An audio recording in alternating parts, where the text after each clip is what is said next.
Sliney. I'm a Handi Quilter National Educator. I live in San Diego County, California, not too far from the ocean. That's where I reside. I've been a Handi Quilter educator now for a little over 3 years. I've been long arming since 2017. I'm a retired nurse. That's kind of my background. So I'm so glad to see all of you. Hi, Joyce. I see you're not Bill. That must be your husband. That's funny. So today we're going to do kind of an overview and a getting started with Pro-Stitcher Lite. And I'm hoping that y'all can see my screen. Right now you can see me, but I'm going to go ahead and try to share my screen here. And I hope you should be able to see my PowerPoint presentation. So let me pull that up, and I'm going to pull it up, and then I want you to say you can see it, show you some educational resources that we skimmed over last week, but I want you to be aware of some of the educational resources. Let's see. Is this not going? Bear with me. There we go. Okay. So when we're all done with this overview, you're left with, where can I find more education on Pro-Stitcher Lite so I can continue to learn how to use it? And here are some handy tips. So I would pull out your pen and paper and take some notes. So first place, obviously, go to also social media support, and I'll show you that in a sec here. We've got our Pro-Stitcher Quilters Facebook page. I forgot to mention it here. There's also Pro-Stitcher Lite Facebook page, our Handi Quilter community Facebook page, and then I always promote this. You should be installing Pro-Stitcher on your laptop to use in simulation mode. So let me show you. I want to kind of minimize this and show you.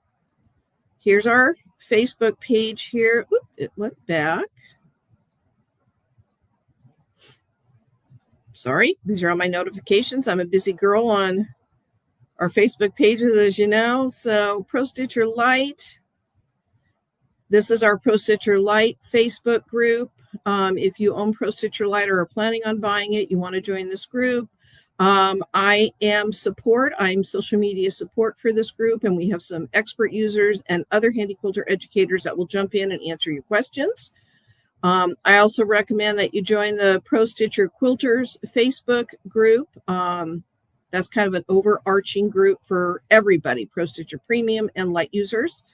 It's very active. Again, I do support on this group, and so do several other educators and expert users. I do recommend you also join the Handi Quilter Community Facebook group. And that's a great group. If you've got a question about your machine, maybe something that isn't Pro-Stitcher, but you've got a machine question, this is the group that you want to pose that question on. And then, of course, here's our Pro-Stitcher website, prostitcher.com. You can sign up for the newsletter here. Definitely you want to sign up for the newsletter. And also, we have great learning tutorial videos here. If you go to Learn Pro-Stitcher Lite, you'll see there's quite a few videos just specifically on Pro-Stitcher Lite, but don't overlook Pro-Stitcher Premium Education page as well. There's over 35 videos on this page, and many, if not all of them, will apply to Pro-Stitcher Lite. There might be a few tools or functions they talk about that aren't available in Lite, so just ignore that. But you can get a tremendous amount of information from this Learn page as well.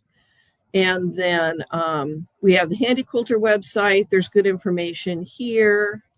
And then we have our YouTube channels, which I don't want you to miss out on. We have both the Pro-Stitcher Lite and the Handi Quilter YouTube channel. Here's our Handi Quilter YouTube channel. There are thousands of tutorial videos here, and you can see they're grouped by playlists.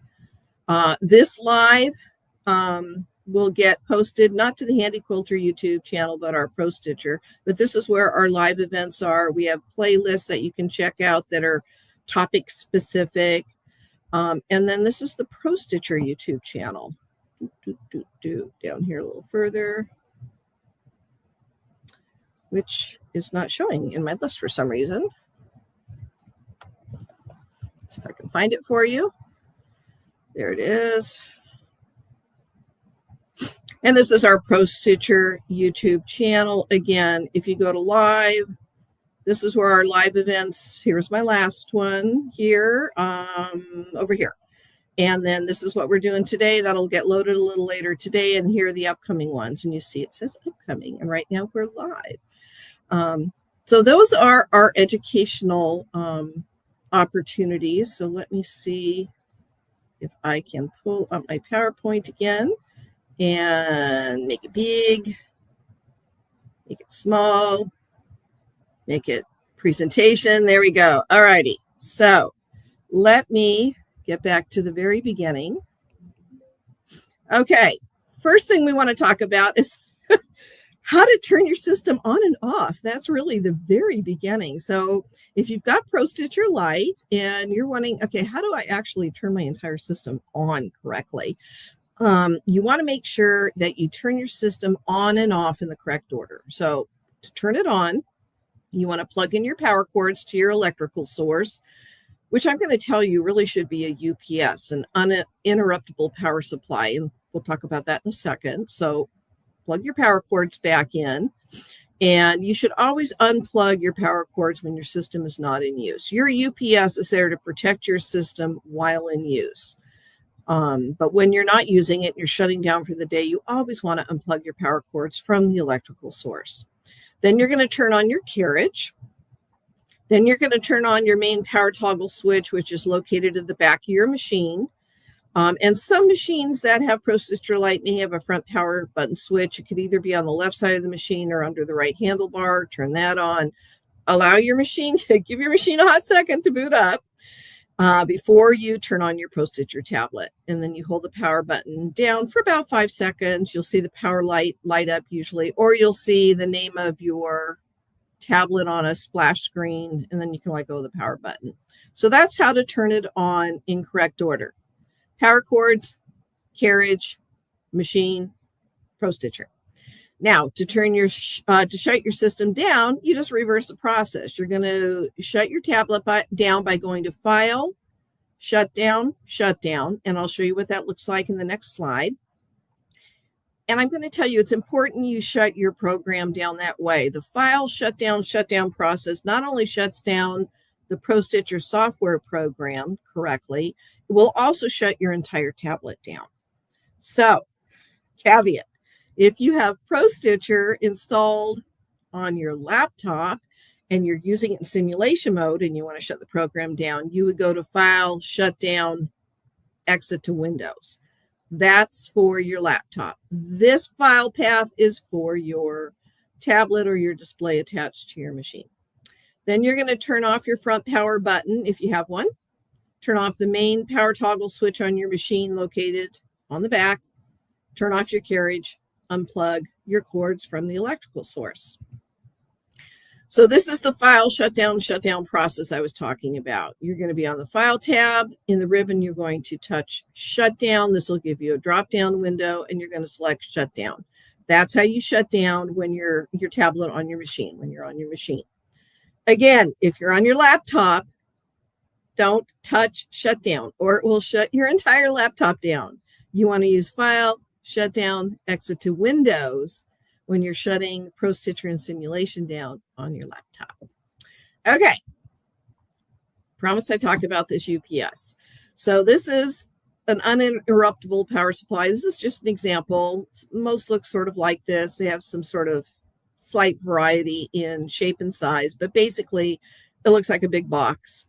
And it does a couple of things, 3 things specifically, that make it superior to using a surge strip. First of all, it does provide surge protection, and it provides some very hefty surge protection, much more than just a surge strip does. It also will have what's called line conditioning, which will protect against power dips. And those power dips can be just as damaging to your computer components as a surge can be sometimes. So it protects against both surges and dips. And it also contains a backup battery that will give you several minutes of electrical power that will allow you to finish your row and then shut your system down in correct order and unplug if you were to lose power in the middle of stitching out. We have a great article. It's on handiquilter.com, and this is the link. Find the right, you can just, if you want to take a little photo of this, so you can type the link in, or you can go to the Handi Quilter website. There'll be a little magnifying glass in the upper right corner of the home screen. Click on that. That's obviously a search. And then when you get the search screen, you got a couple of radio buttons. Click the blog radio button and just type in UPS, and this article will come right up for you. Let me see if I can just demo that for you. Actually, I might be able to do that for you. Okay, let's see if I go to Handi Quilter. It's very easy. See the magnifying glass? Click on it. Click on the blog because that's where this article lives. Type in UPS, type search. And there it is. This is a wonderful article written by Mary Beth Crapel, who's one of our renowned Handi Quilter national educators. It's an excellent article about why you want a UPS, surge protector versus power strip versus UPS, how to select the proper size UPS. And we have this wonderful chart that can tell you how to add up the numbers for your machine and then also add in Pro-Stitcher so you have the right coverage and the right size. So that should help. Okay, let's get back to our PowerPoint presentation. Okay, again, don't mean to hammer this home, but if you really want to learn your system, this is really helpful to install Pro-Stitcher onto your PC laptop for simulation. And so you notice the words PC laptop. This is a Windows-based program. It does not run on an Apple operating system. I have people ask if you can use it on Boot Camp or Parallels, which is a PC emulation program. I'm going to tell you maybe, but may not work right. It might just be better to get an inexpensive PC laptop so you can install Pro-Stitcher in simulation. If you're ever coming to attend classes in person, 99% of those classes they're going to ask you to bring a laptop and have Pro-Stitcher installed on it. For those of you that also own Pro-Stitcher Designer, which we're going to talk about next week, it is also PC driven. It is a Windows-based program. So another reason to get an inexpensive PC laptop. So there are videos that you can watch on Pro-Stitcher that show you how to go to, it's right on Pro-Stitcher's YouTube channel, and just search for simulation.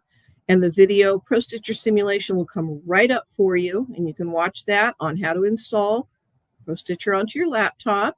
And you can print off those same written instructions by going to ProStitcher.com's website, click on Purchase, click on Pro-Stitcher Lite, and then on that page, scroll down to the link that says Simulation Installation Instructions. And again, don't worry if you don't get all of these steps. This is being recorded. You'll be able to see it on the Pro-Stitcher Facebook page for a couple of weeks, and then it's going to live permanently over on Pro-Stitcher's YouTube channel. So don't fret if you didn't get all of this written down. It's there for you to go back and refer to. Okay. Now, I'm going to leave it here, and we're going to talk about Wi-Fi icons a little bit later. But let's get into Pro-Stitcher, shall we? All right. So this is what Pro-Stitcher Lite looks like when it's installed on your laptop, and I'm going to go ahead and go through kind of the navigation of Pro-Stitcher Lite for you so you can have an idea of how to navigate through Pro-Stitcher. There is a hierarchy, and it's like every other Windows-based program. Whether you realize it or not, you're actually navigating a Windows-based program like Word, Microsoft Word, or Microsoft Excel in the same manner. And basically any Windows-based software program navigates this way. It'll have tabs at the top, and every tab will have its own toolbar with specific tools that relate to that tab. And then you'll have your right sidebar here that will have the functional tools that relate to the tool that you're on. So let me just open a design. We're just going to open any old design just so I can have more things active. And that's a tip. If you ever notice that tools are grayed out, that's because you have not met the criteria yet for those tools to be active. And so I took you over to the Modify tab here, and these are all of our modification tools. And you'll see Align and Skew are not available to use because those tools require us to have an area on the workspace as well. So that's why they're grayed out. So I haven't met the criteria yet. So just a tip there. So as you can see, every tab has its own toolbar. And depending on where I am, let's go back to Modify, you can see that the tools right sidebar has the functional tools to use for whatever tool you're on. I'm on Modify Rotate. So over here are all the rotate tools. And if I were to go to Reposition, here are all my reposition tools. And you can see I am on the Reposition tab. If you want to see what's on your workspace, you have this wonderful tab, and it's going to tell you what is living on your workspace. Right now, I only got one thing. I've got a cement truck. But if I had created an area, you'd see an area living here too. If you want to know about your design, if you have a design open, you can click the Design tab, and it's going to tell you about this design. It's going to tell you what the width and height are, which also are up here at the very top. And if you want to know about the design, you can click on the designer notes, and it tells you where this design came from. And then this is out of our Pro-Stitcher, one of our Pro-Stitcher design folders. Okay, so that's the tabs. Each tab has different tools associated with it. And then we have some more tabs over here. This, if you are connected, and you can see I am connected, I have a Pro-Stitcher PS Connect version installed. In fact, I have 847 installed. And sometimes people wonder, how do we know that? I'll show you that in a second. Some of these tabs and some of these tools are new, and they come with the PS Connect versions. One of them is the Learn tab, and this is going to take you right to the Learn tab here, which is fabulous. So if you forget how to do something, you can come in here. You can click on whichever you want, like for the Lite Educational Library or the Pro-Stitcher Premium Library. You can click in here and watch one of the videos right on your tablet to refresh what it is you're trying to do. Okay, this is our Settings tab. And this gives you all of the settings here. This is our display. And you can see these are the right sidebar here. I'm going to make this a little bit bigger. And all I did is I floated my mouse over the left edge of the right sidebar, and I dragged it over. If you ever have a situation where your right sidebar looks like that, you can put your finger on this edge, the left edge of your right sidebar, or you can plug a mouse in, which is perfectly okay. You can plug a mouse into your tablet and use the mouse cursor, move it right on that edge. It'll turn into a double-headed arrow. Left click and hold, and then you can drag it to the right like I did. So this is our display, and defaults are, you'll have an auto jump default, which is set in Lite. This is what it is. There's no changing it, but you can change your nudge at a global level, and that lives on Modify Reposition. And that's why my nudge increments are set to 0.01. That's in the default. OptiStitch, this lets you adjust your acceleration and speed. And on my simulation on my laptop, I just keep it at 100, but I would recommend probably to be down more towards the 60 range. And I would have your acceleration a little less than that for your Pro-Stitcher Lite users. Speed is obviously your total speed. And some of that gets overwritten by the design itself as Pro-Stitcher negotiates through that design. If you've got a really complex design with lots of points, lots of corners, lots of teeny little circles, you might have it set real fast, but it's going to look at that design and say, well, can't stitch it out quite that fast, and it's going to stitch out slower. It's designed that way so you get the optimal stitch out quality. Acceleration is the speed into and out of points and corners. So it will slow down a little bit. I have it slower than my overall speed. So as it approaches a corner or a point, it's going to slow down. So it takes that extra stitch in the corner or point and then speed up a little bit to your set speed as it exits that point or corner. Okay, stitches per inch. Goes without saying, that's the number of stitches in an inch. Most people generally set their stitches per inch between 10 and 12. Remember, the higher the number, the tinier the stitches, because it's not stitch length, it's stitches per inch. Tie-offs here, these are our tie-offs. Again, they're set in light. You can't adjust them, but you can turn the start and end off. Pull up. This should always be on. There is no scenario I can think of where you'd ever want your pull-ups turned off. You always want the machine to execute a pull-up so you can pull up your bobbin thread and bring it to the top of your quilt sandwich. And there are some advanced settings here. Sorry about that, guys. There are some advanced settings here, and I'm not going to go into great detail, but this is if you need to adjust things. If you have a motor error and you need to reconnect your motors, you would go to Settings, Advanced Communications. If your machine looks like everything's connected but not responding, just sitting there, you can come to Settings, Advanced Communications, and reconnect your machine. This is the Wi-Fi. This will give you a networks diagnostic if you're having problems and you're talking to the people at Pro-Stitcher or Handi Quilter Tech Solutions. They may direct you here. I'm not going to worry about the rest of these. Now, Information tab. This is where you can find out what version you have installed. If you know me from social media and you post a question and you haven't told me what version of Pro-Stitcher you're running, I'm going to ask you. So you will go to the I tab, which is Information, and then click on About, and then it's going to tell you what version of Pro-Stitcher you're running. And we refer to those last 3 digits.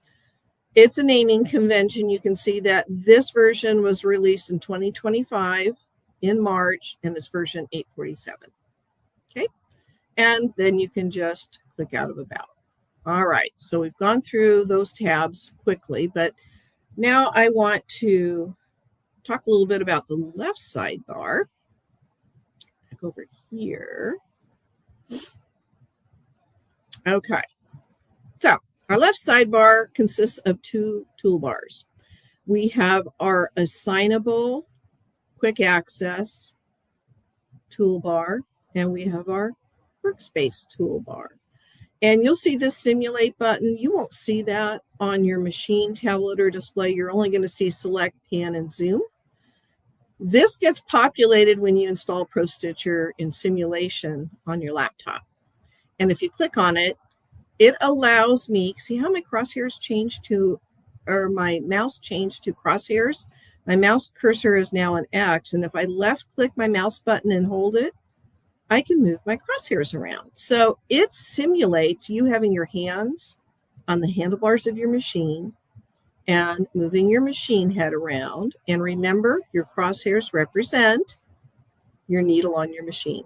So I'm left clicking and I'm holding my left mouse button down and dragging my mouse around. That's what makes my crosshairs move.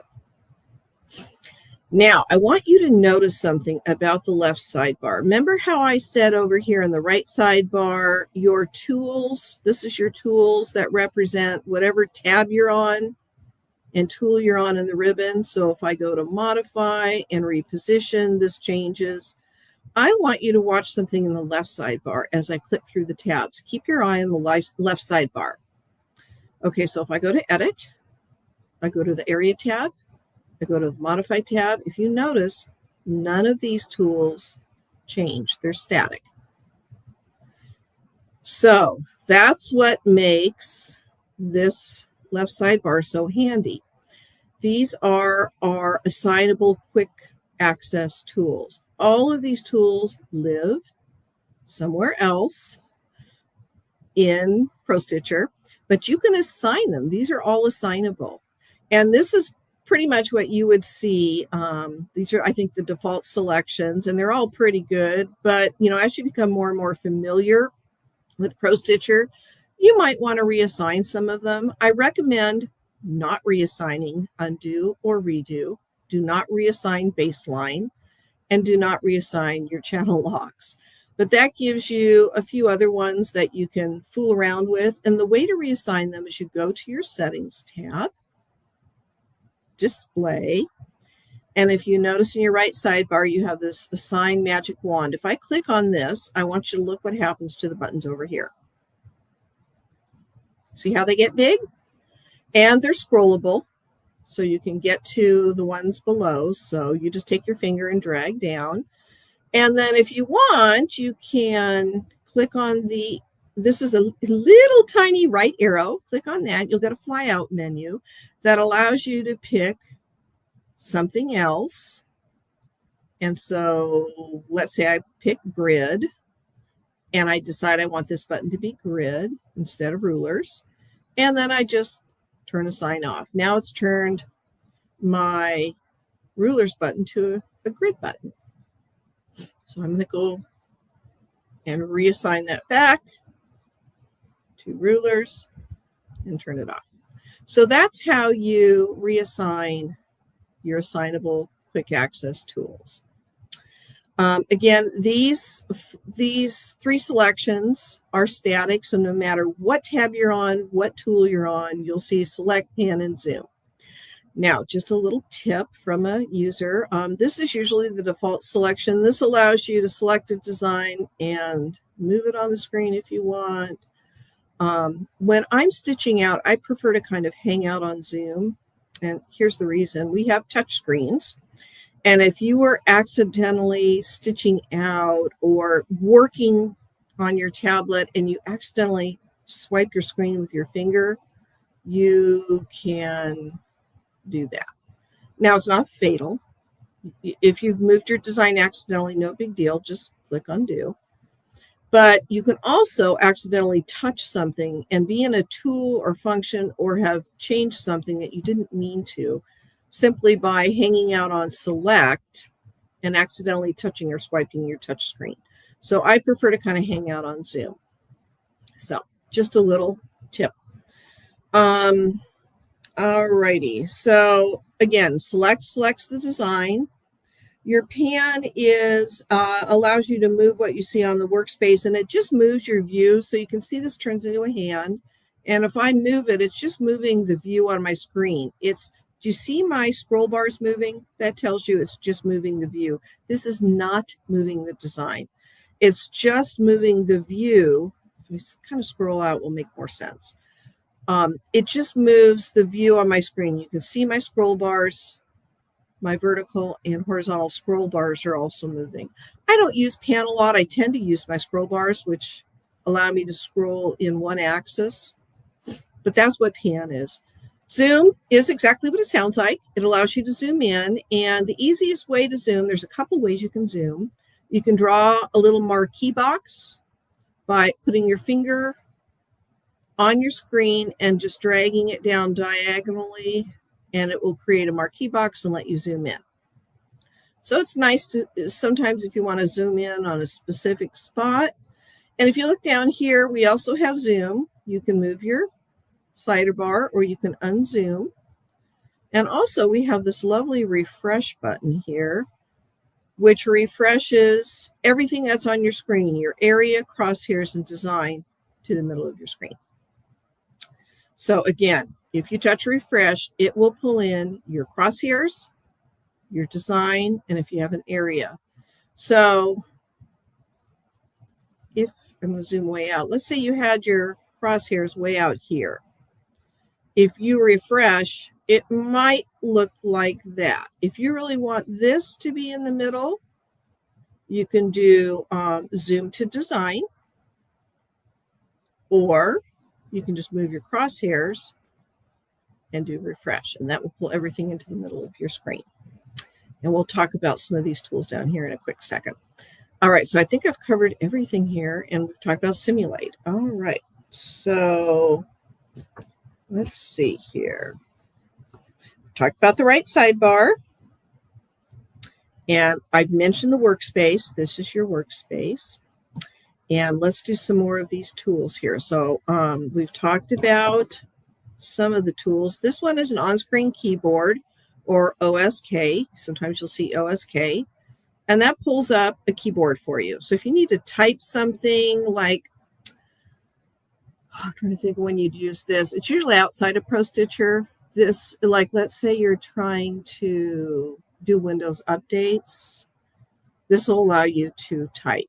And to close it, you just X out of it. This is the Wi-Fi icon I was talking about. And I'll show you, I'll pull up the PowerPoint and show you what these icons mean. This one means I'm connected. So let's pull that little handy dandy up. All righty. Okay. So the solid Wi-Fi icon means Wi-Fi is on and connected.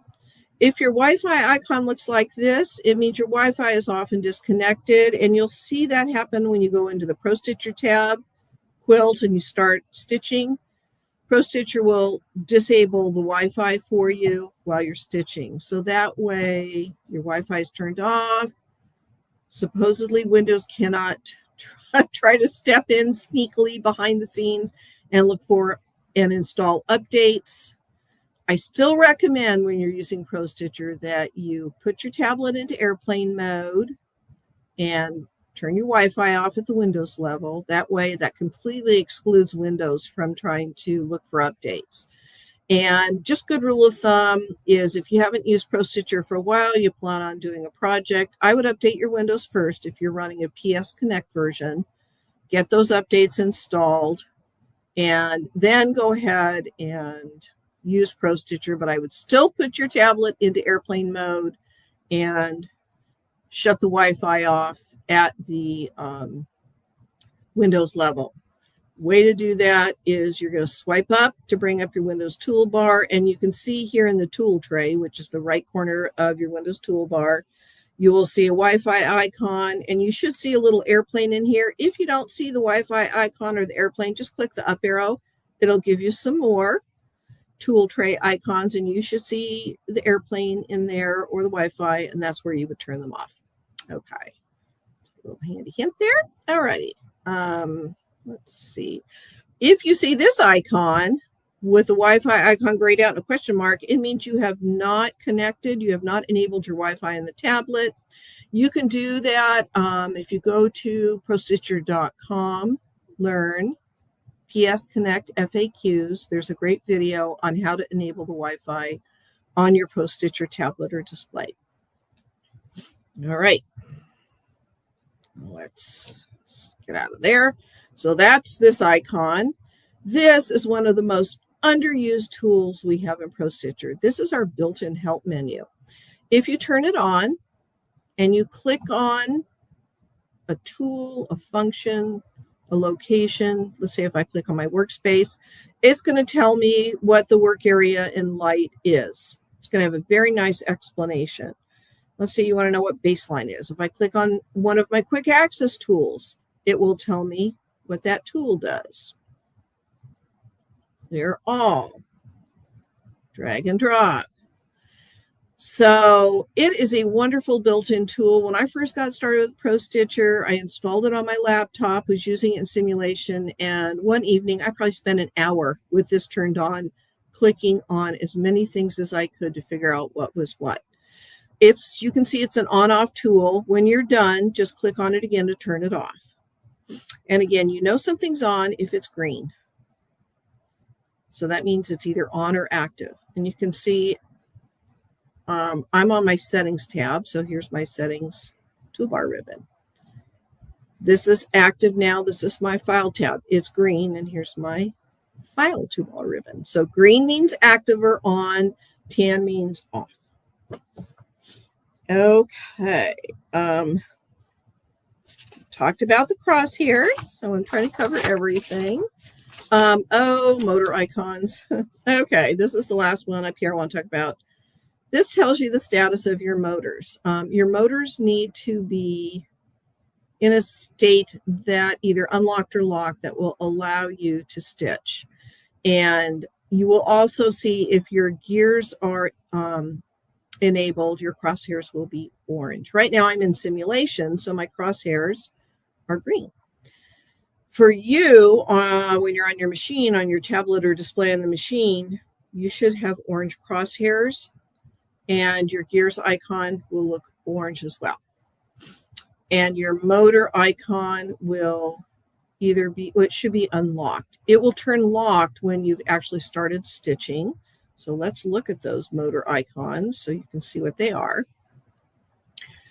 This means when you have an active motor icon and the little padlock is unlocked, it means you're in run mode, but you can still move your machine around.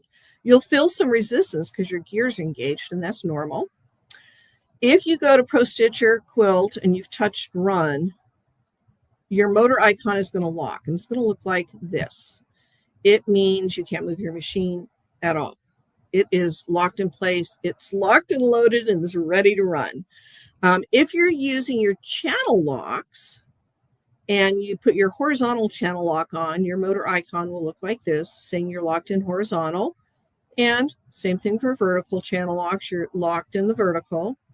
Here's that simulation. You've already seen this on my screen. This means you're in simulation mode. And this is the dreaded motor error, lightning bolt of death. It means your motors have disengaged for some reason, and you're either going to need to click on it to re-engage your motors, or, and it would be here, you'd have a lightning bolt here. If you click on it and it doesn't re-engage your motors, you can try going to your settings tab, advanced, communications, and reconnect your motors here. If that doesn't do it, you're going to have to do a full shutdown with a power cycle. That means unplug your power cords from the electrical source, wait 5 to 6 minutes. That is a critical part of a shutdown. If you're ever having to shut down or reboot your system for some reason, you must unplug your power cords from the electrical source for 5 to 6 minutes. That critical step does something very important. It will stop all electricity from coming into your system. And after about 3 minutes, that will cause the BIOS in your system to delete any temporary startup files. Those startup files might be corrupted. You want them deleted. So that way, when you plug back in and you reboot your system will create brand new, fresh startup files that will hopefully be good and clean and accurate and not corrupted. So when we tell you to, shut your machine down or reboot your whole system, that includes unplugging your power cords. And that literally means physically pulling the plugs from whatever they're plugged into, whether that's the wall outlet, which I hope you're not doing, your surge strip, or from the UPS unit. Don't unplug the UPS unit. If you do, you're still connected to electricity because that's got a backup battery. You have to pull your system power cords from the UPS. All righty. So now let's talk about, I think I've covered everything. I'm going to try to come back to you and see if we have any questions. We're going to do a tab overview here in a second. So let me come back to you and let's see if we have any questions. Oh, I see Wayna's here. Thank you, Wayna. Okay. I'm trying to scroll back. Make the screen bigger. So hard to see. Gail, I don't know what screen. Okay, hopefully, I'm not sure what screen needed to be bigger. Was it my Pro-Stitcher screen?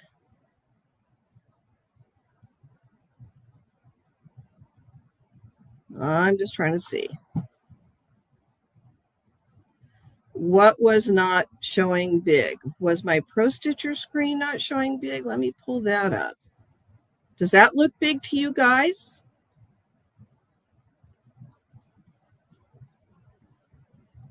I'm going to go back. I'm sorry, guys. I have to switch back and forth to our StreamYard screen for me to see. Did my Pro-Stitcher screen look big when I showed it to you? No, you're bigger than the Pro-Stitcher screen. Okay, that's not a problem. We can fix that. Let's try this. How's that? Am I little and is Pro-Stitcher big?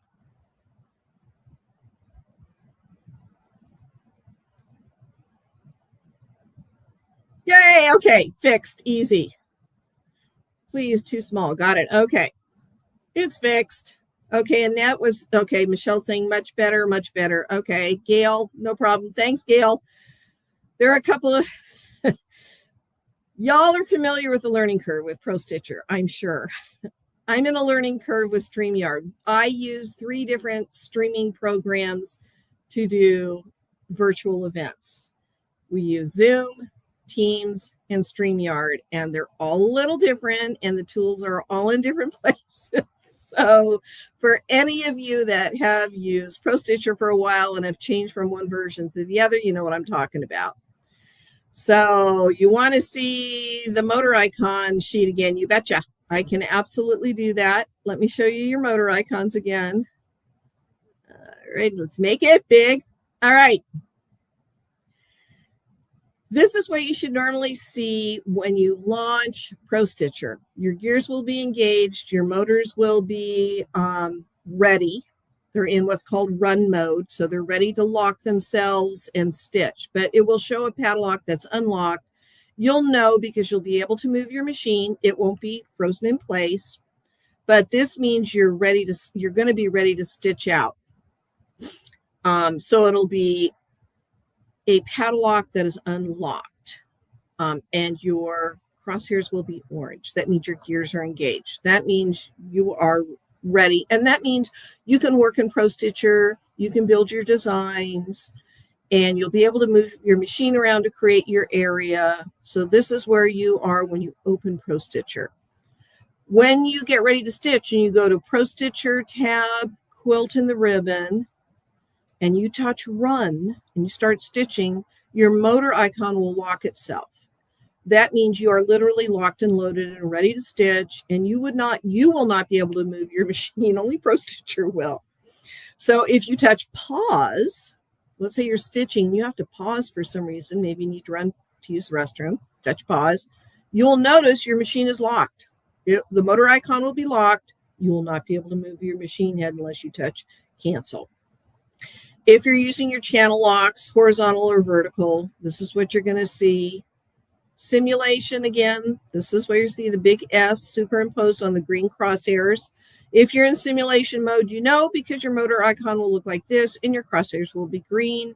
And then the last one is a motor error with that lightning bolt. And again, you can actually click right on the icon. I'm going to skip back out, go back to my Pro-Stitcher screen. So the motor icon here would be a lightning bolt, and you can click on it, and that hopefully will re-engage your gears, or your motors, excuse me, not your gears. Your gears are already engaged. You know your gears are engaged because your crosshairs are orange. If this does not engage your motors, go to the Settings tab, Advanced, Communications, and in the right sidebar, click Reconnect Motors. If that doesn't reconnect your motors, you'll hear them reconnect. And your motor icon, that lightning bolt, will go away. If that's not successful, you're going to need to do a full shutdown with a power cycle. Okay, so let me go back to you guys. All righty. All right, I'm just looking here. Do we need to update my Pro-Stitcher Lite to the latest version, Gail? I personally recommend Pro-Stitcher Lite users that you update to the PS Connect Beta 847 version. Honestly, it is the most stable Pro-Stitcher version for Lite users. You're also going to need to update your carriage, and that update, and if you want to see how to do that, Gail, if you go to Pro-Stitcher, software updates, is going to make me sign in. It's going to say you need to sign in. Let me sign in, see if it'll let me do it. Here I am. Sign in. and I go to software updates. I want you to see this. Here's a wonderful video on how to update Pro-Stitcher. So if you're not sure, you've never updated it, watch this video. It steps you through the process. And that PS Connect Beta 847 lives on the Beta tab. So if you click on the Beta tab and scroll down a little bit more, here's the 847 update. If you expand it by clicking on the plus button, you'll see you have 2 download files. This is the Pro-Stitcher Beta 847 update. This is your carriage firmware update. You need to update to 1.44. So if your carriage is not at 1.44, update your carriage first, then download this, unzip it, or you can actually do it. If you have a PS Connect version already installed, you can do it right through Pro-Stitcher by going to PS Patterns and download updates. You can actually download it, but don't do this until you have your carriage update done first. That has to be done manually. And so you want to do your carriage update first, and then you can update either here, and you can do it via a flash drive, or as I showed you, you can do it right through Pro-Stitcher on your tablet. If you have a PS Connect version, you've enabled your Wi-Fi, you can sign in and download directly. It's very fast and handy. And all you do is just click down updates, make you sign in again. Oh my God. Okay. Let's see if I can remember my password. It's always saved on my laptop, so I tend to forget them. Okay. Since I don't know what it is, I could have sworn that was it. Let me try again. I want to show you how to update if I can. Oh, there it is. Good. Okay. Software, you just navigate just like we did using a laptop. Go to the Beta tab. Here. If I click this, it's going to execute, it's going to unzip it and execute the update for you. It is so handy. All right, let me get back to you guys. You ready? Gail, I hope that made sense to you. So I recommend updating to the PS Connect beta version because it runs really well. If you are happy with the version you're running, it's perfectly okay to stay with that version. Yes, everything works with Windows 11, Jeanette. So Windows is never a problem. I looked under Pro-Stitcher Lite, but I should have gone to PS Connect. That's correct. You want to go to the PS Connect beta tab. Jeanette, I showed you that. I hope you saw that. Where do we find what version we have? Joyce, let me show you that again. Happy to show you that again because this gets asked a lot. So here's Pro-Stitcher. If you go to your info tab and click about, it's going to tell you what version you have. And again, we refer to the last 3 numbers. You can see I have PS Connect Beta 847 installed. This is a naming convention. This update was pushed out in 2025 in the month of March, and it is version 0847. Okay. Joyce, that makes sense? Oh, Gail, good. You're very welcome. Okay, how do you find out what carriage software you have? I believe it's in Handi Quilter, it shows you how to find that. And I do not have a machine that runs Pro-Stitcher Lite. What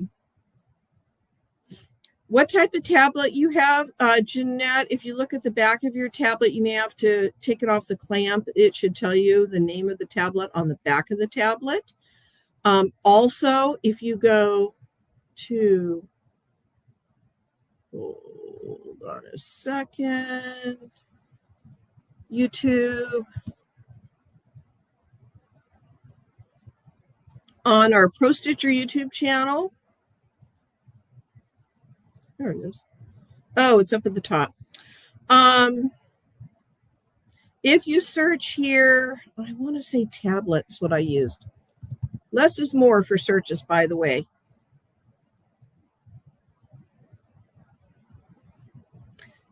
I'm looking to see. There it is. PS Connect. How to identify if your Pro-Stitcher tablet is compatible. This lovely video, all I did, just let me repeat my steps because I went fast. I went to our Pro-Stitcher YouTube channel. In the search, I typed one word, tablet. This pulls up all the videos that have the word tablet in them. If I scroll down to PS Connect, how to identify if your Pro-Stitcher tablet is compatible.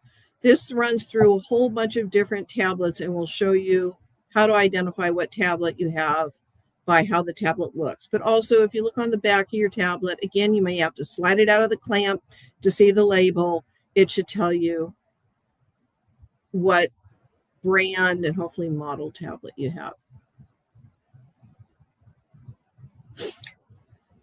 The second thing under the update beta, there was another. Does that mean anything? Lori, you'll see a couple of beta versions listed. Newest will be on top. It's just an older beta version. I don't recommend you run it. It's got a gigantic bug in it. That was the beta. No, it doesn't have. It's beta 8.27. It actually is fairly stable. The production 8.35 version had a big bug in it, and I don't recommend you run that version. The beta 8.47 fixes the bug that was in 8.35, so I hope that helps. Very smart. Take a picture of it before clamping. I just did not know where to find out it was. Okay. And it will tell you if it's Connect compatible. So, and pretty much all the Lite tablets should be Connect compatible. All right. Let me see if there's anything else I can answer. We did that. Did that. I'm just scrolling back through our comments. It was really hard in our previous live. There were so many comments. It was really hard to keep up with them. Okay, so I think we're good. Let's go back and start our little tab review here. Okay. Come off of that. So let's start with File. That is our main tab. And you can see this is how you open a design. So if you're looking to open a design, you just go to File, Design, Open.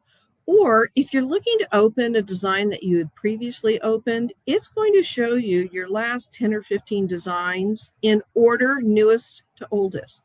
And it's got a scroll bar here, so you can click down or you can scroll down. These are all the designs I had open in the last 10 or 15 designs I had open. It'll put the newest one at top, and then it drops off the bottom one. So I don't know how many there are. I could count. I think it's 10 to 15.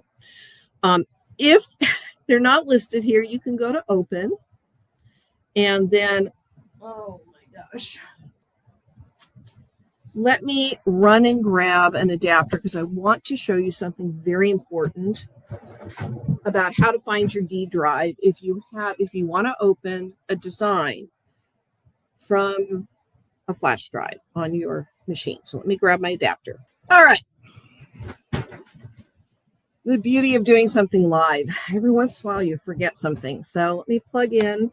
I want to kind of simulate what this might look like on your tablet. So let me cancel out of that. Okay. So I'm going to clear all. And that clears everything. That would be any design or area, everything. It clears everything. Does not clear your frame space, however, just so you know. All right. So if I want to open something from my flash drive, I'm going to go to File, Design, Open. And you can see my C drive is all expanded. You can see all the folders below it. I know it's expanded because this arrow is pointing down. Now, I can scroll to find my D drive, which is below my C drive folders, or I can make it easy on myself and collapse my C drive. So see how the arrow turned upward? And then I can click on my D drive, and that's my flash drive. And now I like to organize things. As you can see, I have folders created. I only have one design just sitting out here directly on my D drive. This was saved directly to my D drive. I know this by when I selected, let's say I were to open it. that is directly from my D drive. Let's say I want to open something else. It's going to remember where you were last. I was last on my D drive and I had it expanded. So here's a quilt I just did. Some of you may have seen it on social media. It was my solid pastel quilt. And these are some of the designs I was driving myself nuts trying to pick to do one all over edge to edge. So I brought these all in and I ended up using this design. But this is how you access a design on your D drive. So let me just review that again. You're going to go to File, Design, Open. You would normally see this because that's usually where you are. You're hanging out on your C drive. To get to the D drive, collapse the C drive. It makes the D drive very easy to get to.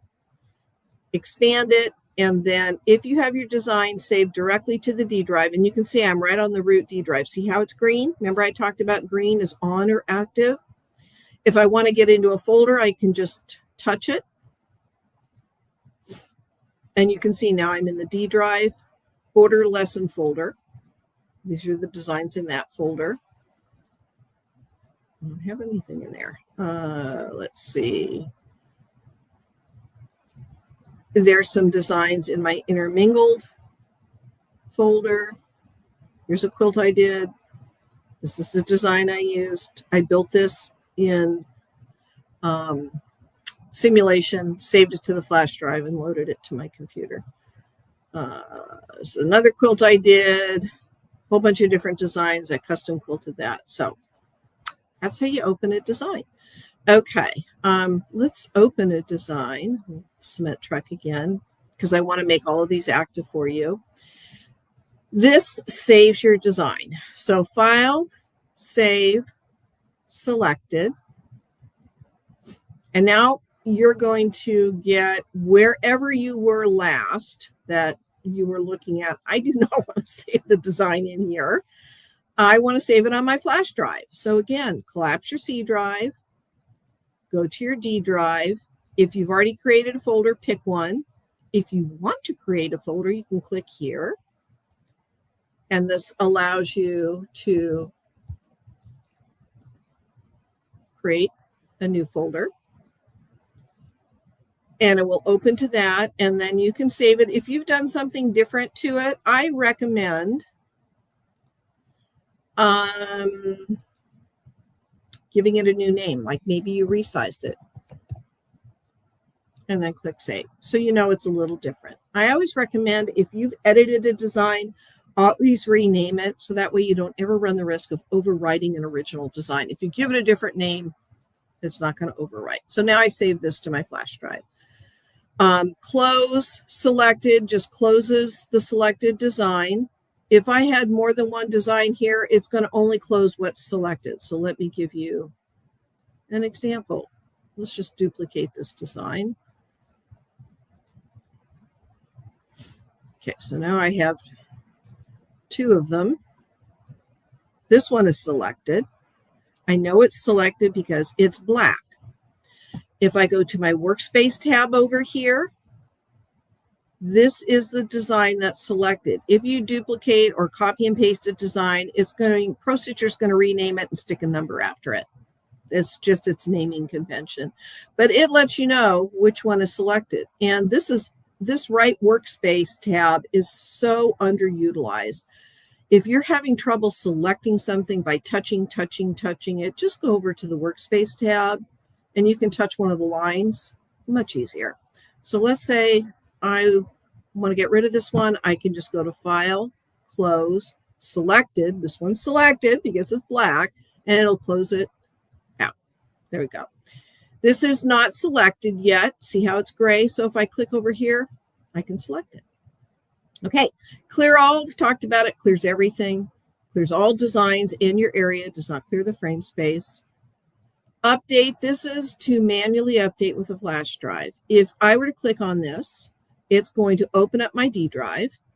It goes right to the D drive because it knows that your update is going to live on the flash drive, and it's going to look for an update executable file. And that's how you would update. So you would select it. See how it turned black? See? I'm selecting back and forth. And then you would click run. I'm going to cancel out of that. And then shutdown we've talked about. Shutdown, if you're on your tablet or display on your system, you click shut down. It shuts down both the program and the tablet.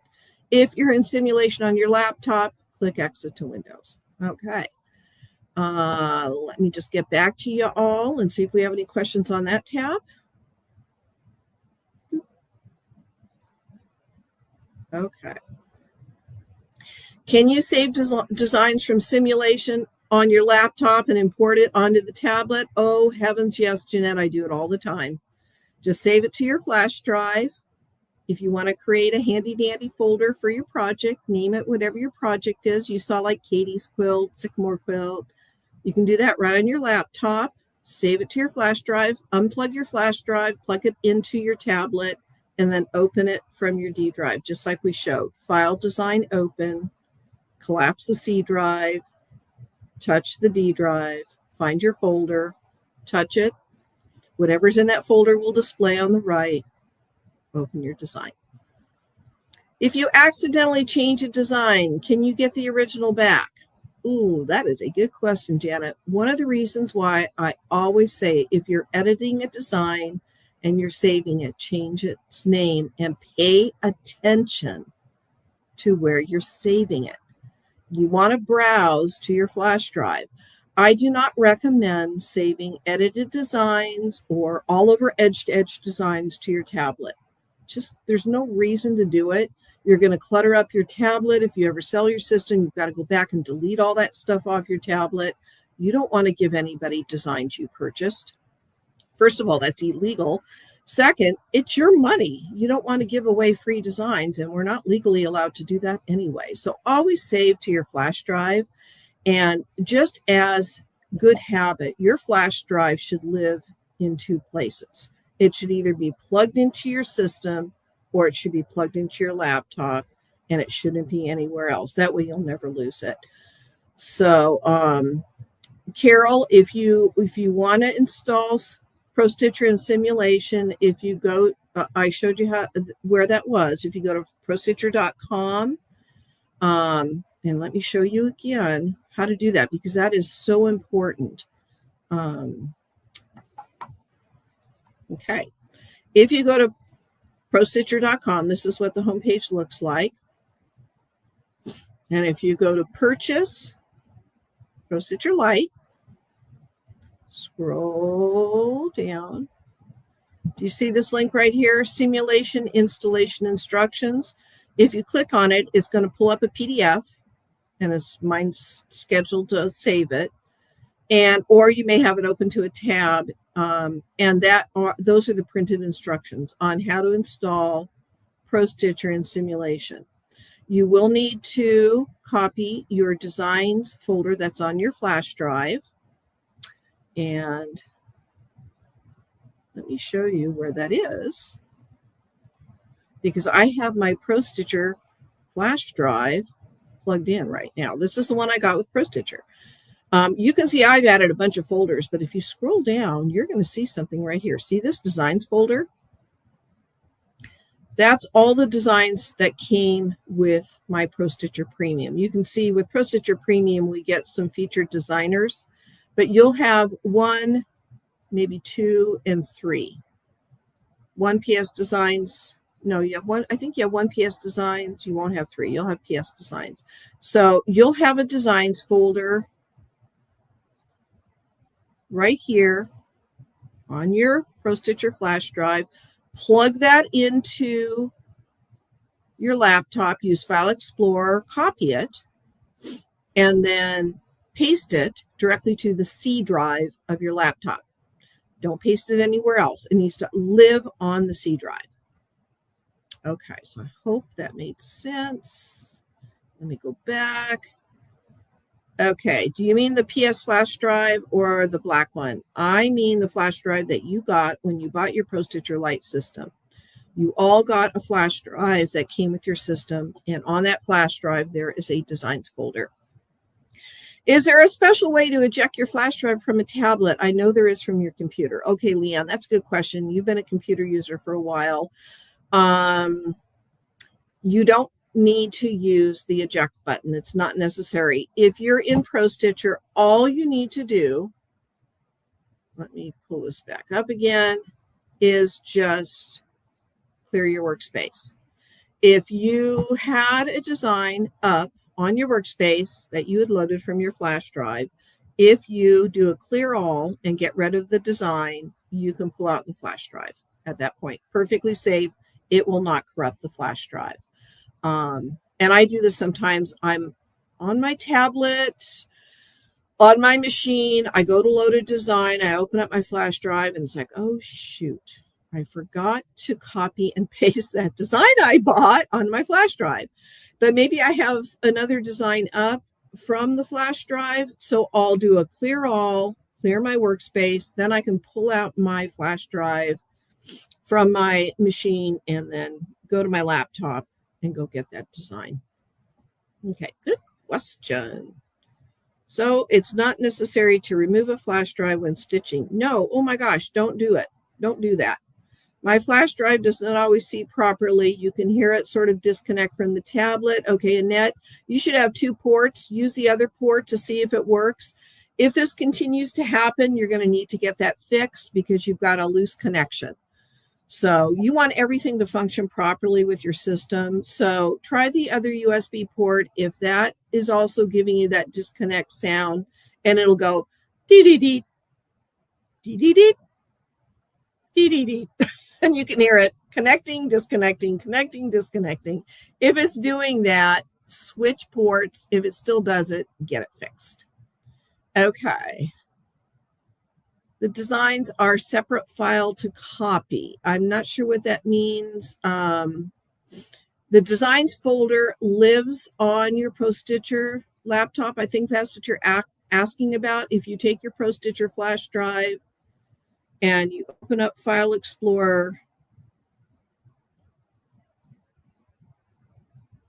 and you go to your D drive. Let me change my view so it's a little bit easier to see. Okay. So these are all the folders on my Pro-Stitcher flash drive. I've got a bunch of them because I created a bunch of them. It's this right here, this folder. You're on your laptop.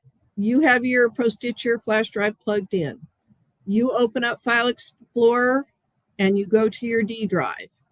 All the contents, if you click on it here once to select it, all the contents of your D drive displays to the right.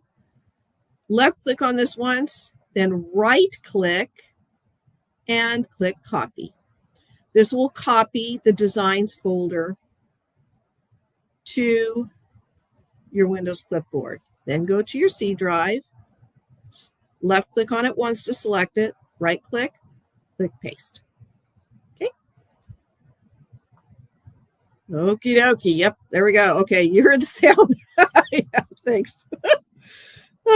Paste to be in church choir for a while. Okay.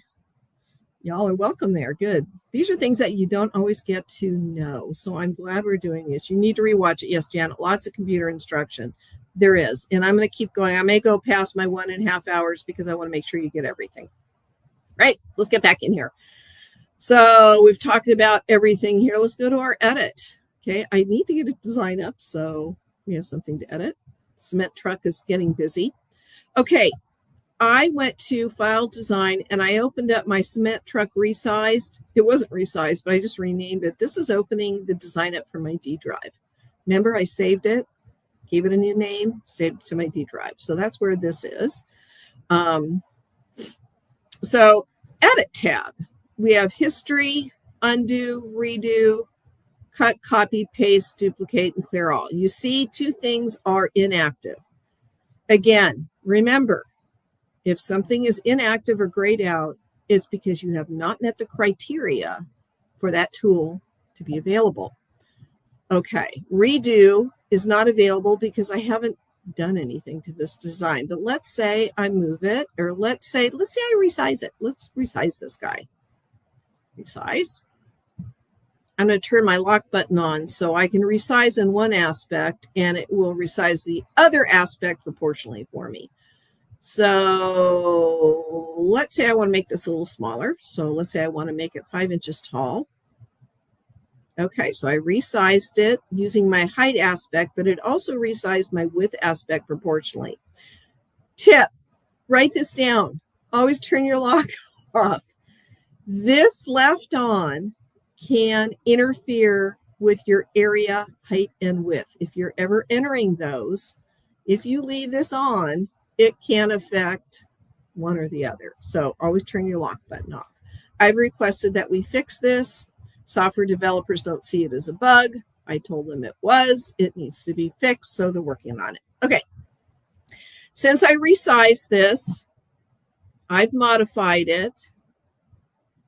I'm going to baseline it. And let's say, okay, I don't like this. I'm going to undo my baseline. And then I think, okay, I did like it. I do want it. So I'm going to go back and re-baseline. I can just click redo. Redo, undo, undoes, and undo. Let me say that again. Your undo button will undo past edits. So I can undo my baseline, and you can see it says undo baseline. I can undo my resize, undo resize. And I've got some edit history going on here because I've been clicking around, right? So if I click on my edit history, you can see here's all the stuff I've been editing. This is all my edit stuff. I have a lot of edit stuff. Whoop, clear history. Let me undo that. And it's going to step through all the steps. Okay, let me just load my design again. This is what happens when you get click happy. Design, cement truck. Okay, let's resize him. Modify, resize, turn my lock on. Pick this, go to 5, enter. Since I've modified it, I need to baseline it. We'll talk about baseline in a hot second. Okay, so undo undoes any of your edit steps here. And these are all the edit steps I had. Okay, so if I undo it, it's going to undo my select, and now it's going to undo my baseline, and now it's going to undo my resize. Redo undoes the last undo. That's all it is. Okay. Cut is exactly what it sounds like. It will cut the design out, and you can paste it somewhere else in your workspace. Copy, copies it, and then pastes it right on top because it's going to load it to my crosshairs. How do I know I have 2 designs? Look at my workspace. Here is my original design. Here's the one I pasted. I know it's on top because if I move it, there it is. Okay, so I'm going to do a file, close, selected. It's going to close this out. I'm going to select my original design over here in the workspace, or I could have touched it. Back to our edit tab. Duplicate. All duplicate is a one-step copy paste. And I tend to use this. I don't use copy and paste because I'm lazy. So if I click duplicate, there's my second design. There it is. Close. Okay. Let's select our design again. Go back to the edit tab. Clear all. We know what that does. That's the same thing as file clear all. It's just in 2 places. Okay. Let me take a quick look and see if anybody has any hot questions. I'm trying hard to keep up with y'all. Okay. I use the Wi-Fi to open my files on the tablet. You don't need to use the Wi-Fi to open your files. Your files are opened, Vicky, through File Design Open. The Wi-Fi doesn't have anything to do with it unless you want to open designs on Pro-Stitcher.com that you've purchased. So in that sense, yes, you can use your Wi-Fi would need to be enabled. You'd need to go to PS Patterns tab and then go find your designs and open them. That's the lovely beauty of the PS Connect version is it gives you that Wi-Fi connectability. It's a restricted connection. It will only allow you to go to Pro-Stitcher.com and it will allow Windows updates. That's all. You can't go surfing the net. So don't try to open up Edge or Google Chrome. It's locked down. How often should we verify for updates? I recommend that you sign up for the Pro-Stitcher newsletter, and they will tell you when updates get pushed out. Sign up for your newsletter here. And I would check like every month or so. And if you're active on the Facebook groups, I'll let you know if there's an update. People will be chatting about it. Okay.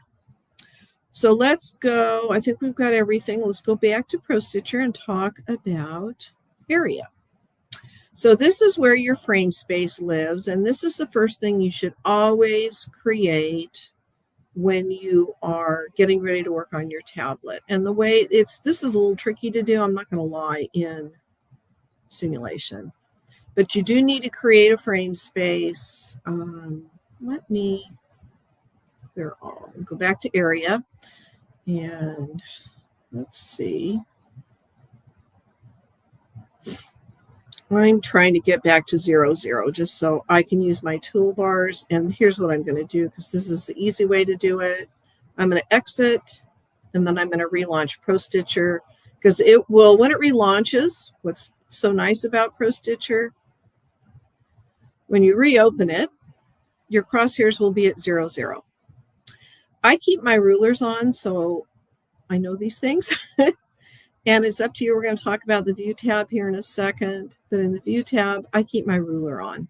And this is my ruler. See, if I turn them off, my rulers go away. I like them on. And you can see I'm at 0, 0. Okay. So let me zoom out and let me see if I can kind of mock up.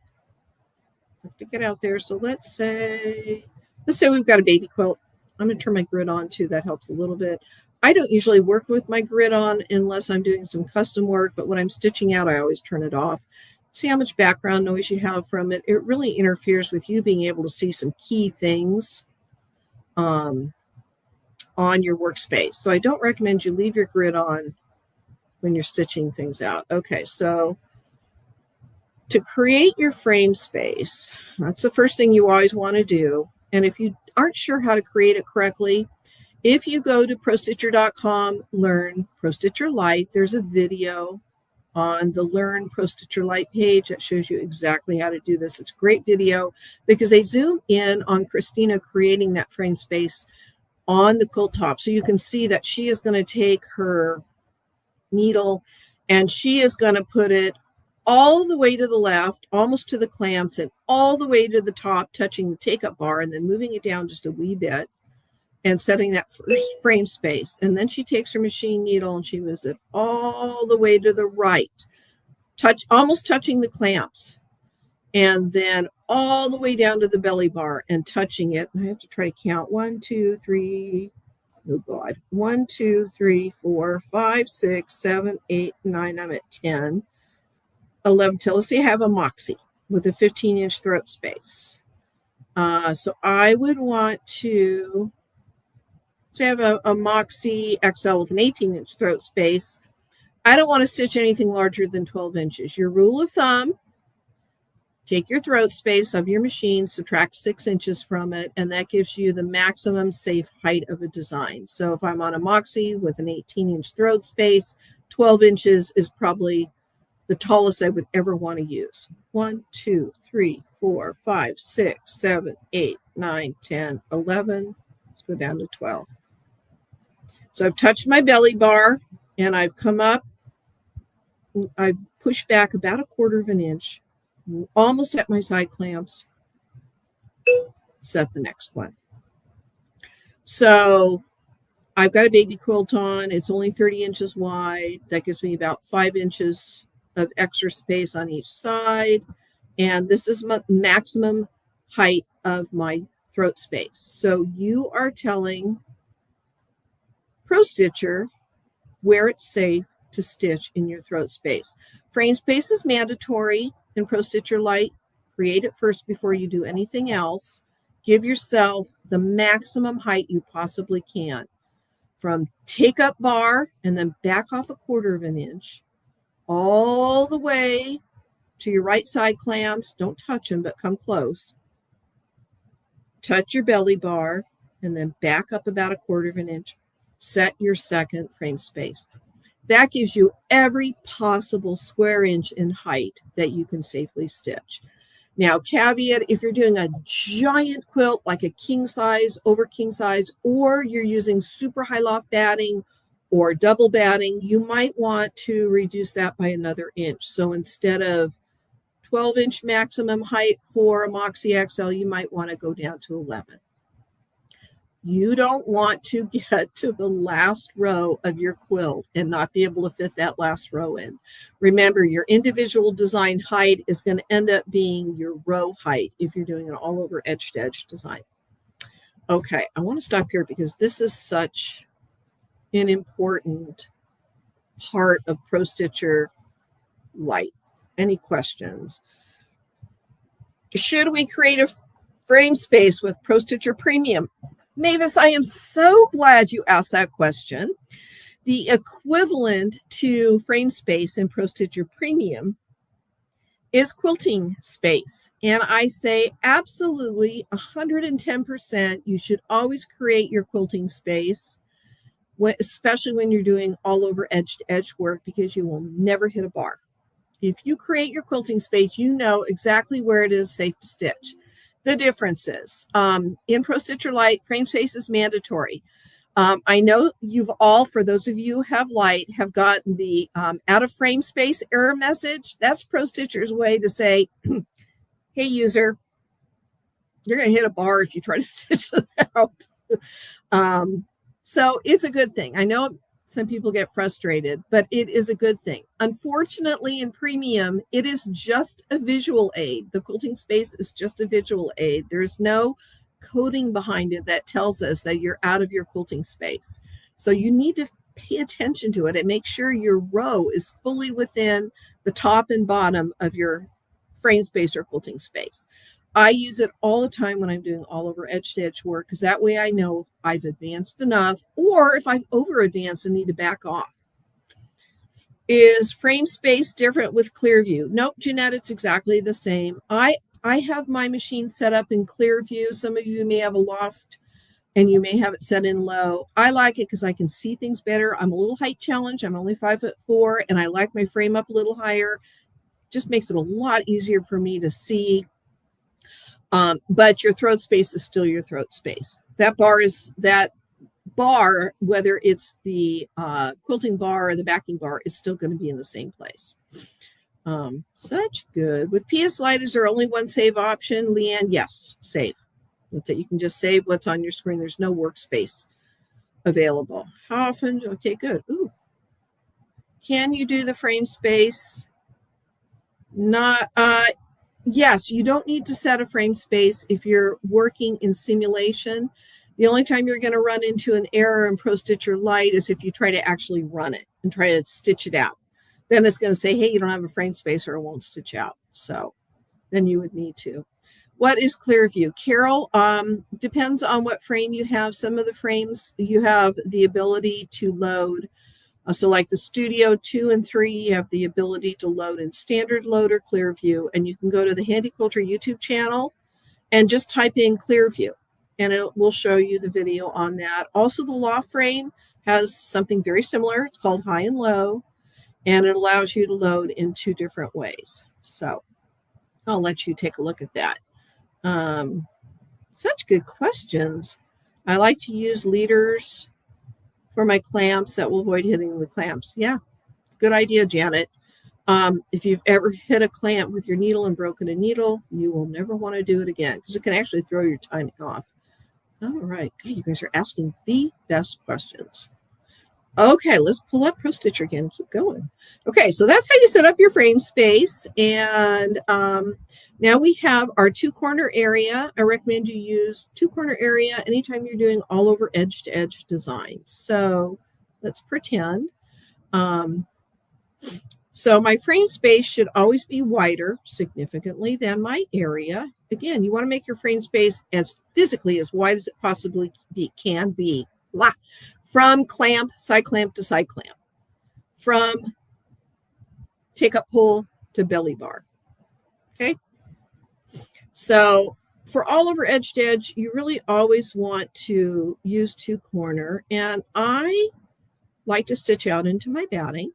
So I'll place my first point about a 1/2 inch above the top edge of my quilt and about 1 to 1.5 inches to the left of the left edge. So I'm 1/2 inch above, 1 to 1.5 inches to the left edge. And so that would kind of look like this. And I'll set my first one. Then I take my machine needle and I'll drag it over. It doesn't have to be down to the belly bar. It just needs to be below this point. And then again, about 1 inch to 1.5 inches to the right of the right edge. And I'll set my second. Then, so I know this is the width of my design, and obviously that's not the right height. I've got a 40 by 40 or a 30 by 40 quilt. Let's say that's what I've got loaded. My quilt top length or height is 40 inches. So I'm going to put in 46. And then let me refresh. There we go. Let's move my crosshairs. So my quilt top ends right here, but I want to give myself extra design below the bottom edge. That way I never run out of design when I get to the bottom edge of my quilt top. Once I get to the bottom edge, no problem. I'm just going to clear my area. Then I'm going to create a new area down here below the bottom edge of my quilt top, about a 1/2 inch below. And I make sure it's wide enough to capture all the stitches. I make sure it's long enough. The height is long enough to capture any extra stitches. And then I go to have a design up. So let me see if I can open up a design. Nope, that's not what I want. Let's see if I think I saved my clover edge to edge. There it is. Okay. So what I'll do is I'll create an area down here like this. Let's say the bottom edge of my quilt is right here. That's the bottom edge of my quilt, right at where my crosshairs are. So I'll bring my needle down a little lower, about a 1/2 inch lower, and you can see I'm off to the left of the design area, 2-corner. And again, way beyond the right edge and below the bottom, 2-corner. Move my crosshair so you can see it. So this is the extra design I don't want to stitch out. Way too much. This area starts about a 1/2 inch below the bottom edge. Modify, crop. Inside, I want to get rid of those extra stitches, close my edges. I'm going to have to baseline. That's going to pop my start point right back up here. I don't want to start here. I want to start here.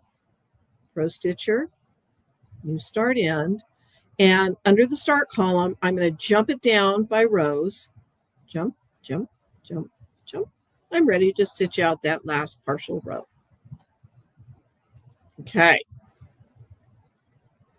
Oh, there are 2 newsletters. I get HQ, but not Pro-Stitcher. Better to do that than sign up. Yes, ma'am, Janet. Sign up for both of them. Janet, notice, if you go to Handi Quilter's homepage, if you scroll down, there's a place you can sign up for the Handi Quilter newsletter. Same thing with Pro-Stitcher. Sign up for both of them. Okay. Can you do the frame space? We talked about that. Okay, good. No questions. All right. I don't know if I'm overloading you, but that is 2-corner area and when you might use them. Okay, so let me undo. Baseline. Okay. So we're at area. Multi-point is exactly what it sounds like. That's where you can, let me clear an area. You can only have one area up at a time. Don't know if you know that or not, but you can't have more than one area. The area tells Pro-Stitcher where you want to place a design or where you want to do something with the design. So there can only be one at a time. But multi-point area is exactly what it sounds like. It allows you to, let's say you're doing a block And you're a really good piecer like me because you've been quilting for 40 years. And so your blocks are perfect. And so you're creating this area to fit a design in. And you're being very careful to go right along the seam line.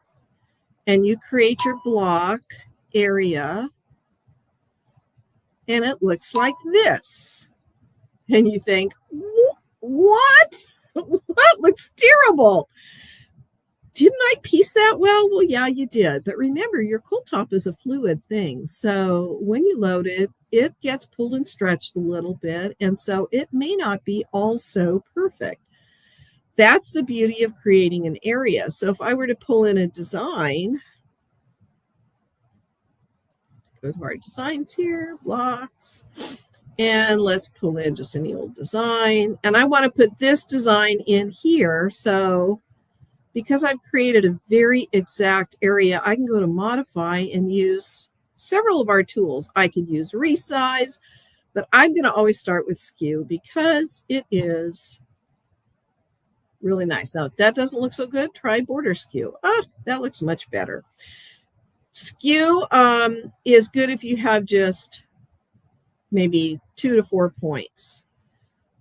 If you have placed more than 2 to 4 points, then try border skew. See what gives you the best outcome.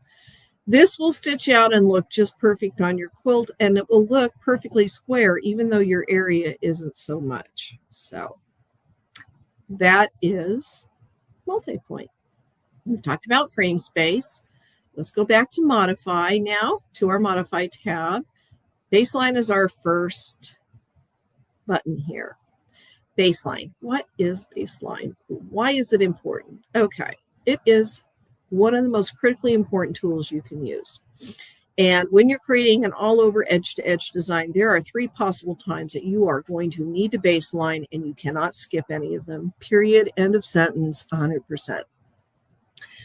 The first time is if you open your design,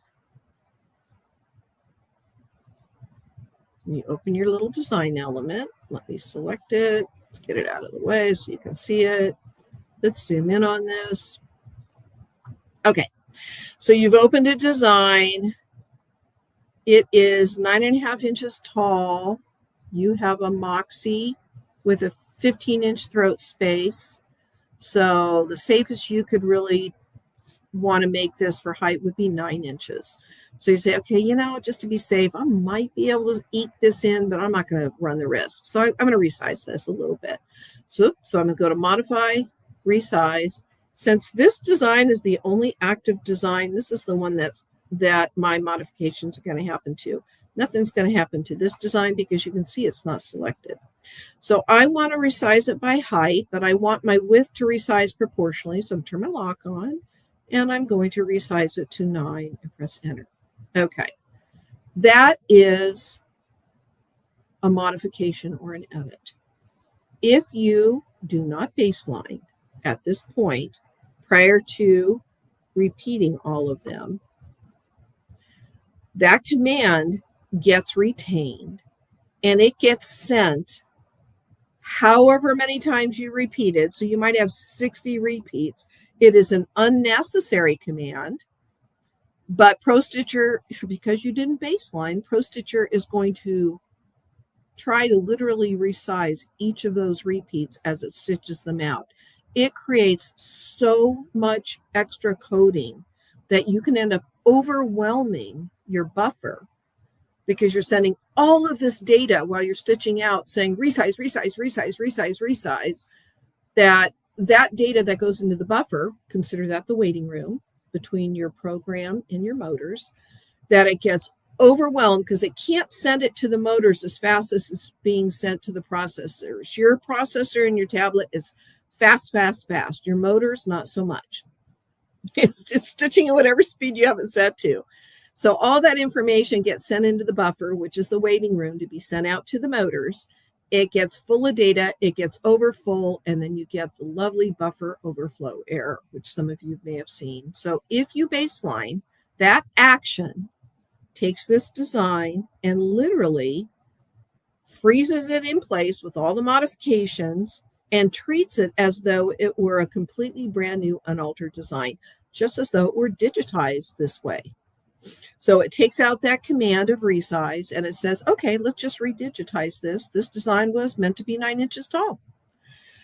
Super important. So that's the first one. Then once you do all your repeats, prior to cropping, you need to baseline again. Then you can crop the design. If you've done repeats and you've extended it past your area perimeter, which is what I recommend, do a crop outside, close edges, baseline. So you want to baseline prior to cropping and then after cropping. So those are the 3 baseline steps. If you modify your individual design for any reason, before you repeat it, baseline. Once you repeat your design and you've got all your repeats on the screen and you're ready to crop, baseline. Then crop outside, close your edges, baseline for a final time, save. Save it to your D drive, rename it. It will rename it for you if you've repeated it. It'll put the word repeat in front. And I know this because if I look here, this design will say repeat clover edge to edge. And then I even added the words class demo. So that's the mantra I always tell my students at the very end, before you touch that run button, baseline, save, stitch. Can you save after? Yes. You can even save in the middle. You'll have to cancel, and then you're going to have to save, because that'll, if you're stitching, these tabs are going to be grayed out. You have to cancel, go to File, Save, Selected, go to your flash drive, save it to your flash drive, and then go back to the Pro-Stitcher tab, and then you may have to jump your start point down, so you go to New Start End. Let's say you got done with this row and you're ready to stitch this row and you said, oh my gosh, I forgot to save this design. So you canceled out, jump your start point down. Now you can go back to quilt and you can run and it'll start here for you. Okay, I'm going to stop here because this is a lot. Oh, you want to make sure you don't have any questions. What is P to P? Okay, Joyce, P to P means point to point. And can you baseline too many times? Nope, probably not. But you have the lovely undo arrow if you ever need to undo a baseline for some reason. You can undo it. Let's say you forgot to wrap and you baselined. You won't be able to wrap. So you'd have to undo your baseline, then wrap, then baseline. For the bottom row, how do you eliminate the straight lines if you're only using half a design? The only straight line that happens, Joyce, if you crop the way I showed you, is going to happen into your batting, because you're cropping away the excess design below your design. So you're going to have a straight line on the very bottom edge of the last row, and that is stitching out into the batting, because I created the area, the top of that area got created a ½ inch below the bottom edge of my quilt top. So that lets that little bit, that like partial row, last row is only a partial row. It stitches the bottom edge of that stitches down into the batting by ½ inch. That makes sense, Joyce? How do we use designs bought at Pro-Stitcher? Janet, you can load them by going to the PS Patterns tab and load them there. Or if you're on your laptop, you can download them to your laptop, save them to a flash drive, load them the old-fashioned way from your D drive. Border skew is a nice feature. Oh my gosh, Erin, it was the best thing one of the best things we ever got. That's why when people say, should I update? It's like, yes, you should update because you get great new features. So, and we got that. At one time, there was only one skew, and it works some of the time and not all the time. You lost me on the size of the quilt and the edge to edge. Okay, so let's say I have a quilt that is 30 by 40. I will make my area bigger into the batting a little bit.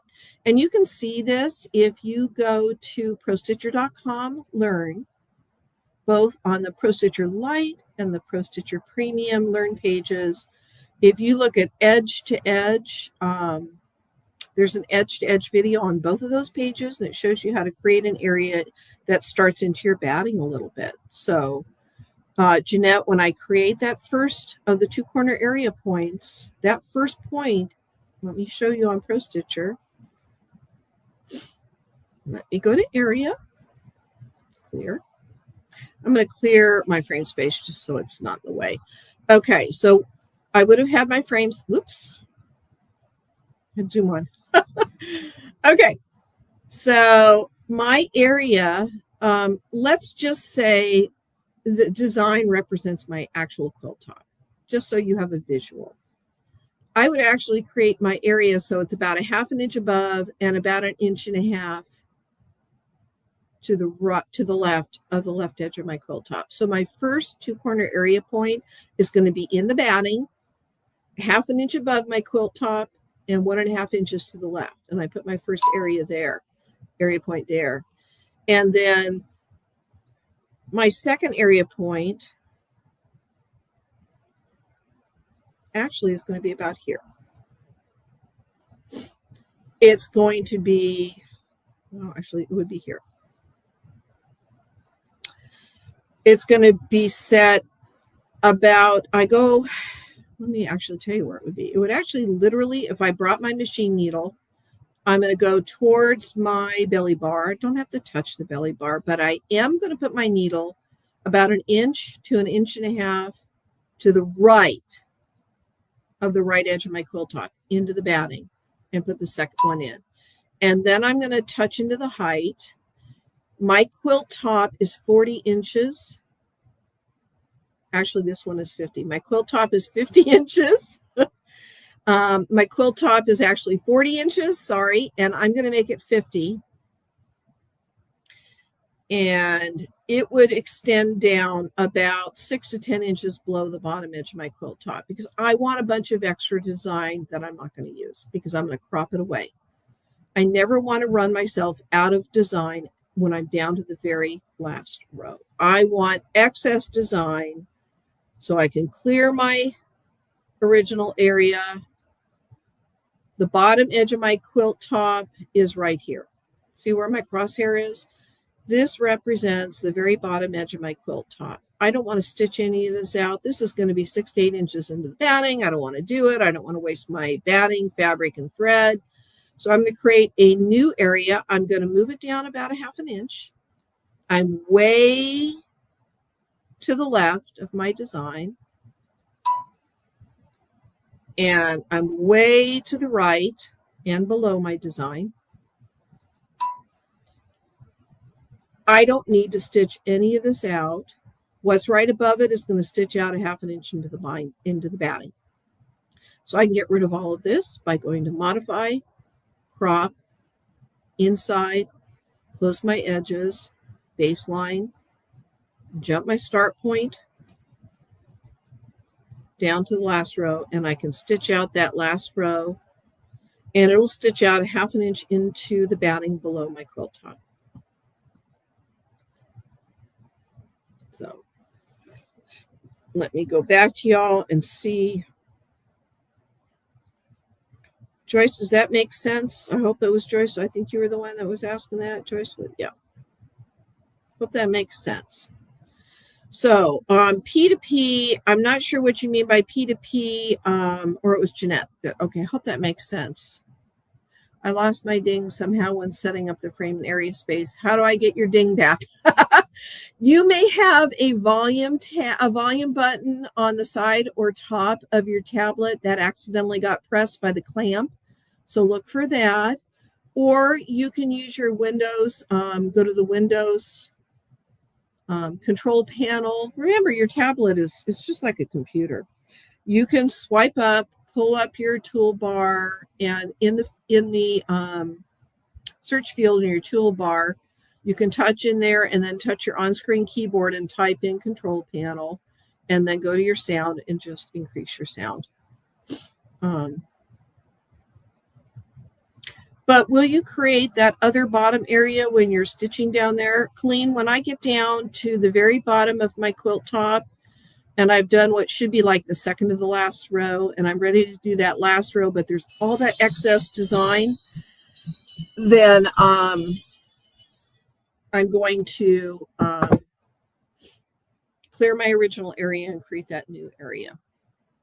So what I'll do is I have to cancel. You have to touch cancel so you can use all your tools.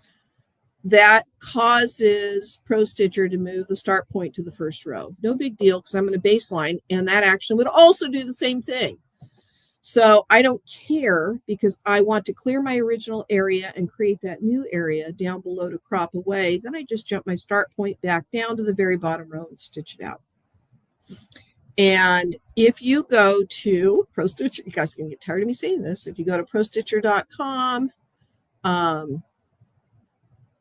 learn Pro-Stitcher Premium Education, you can watch cropping the bottom of an edge-to-edge design to see what I just showed you.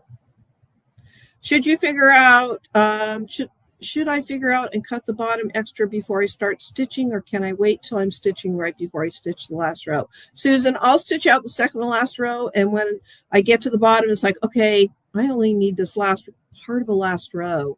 That's when I do it. When I'm way down to the bottom and I'm right at the bottom before I stitch that last row or partial row.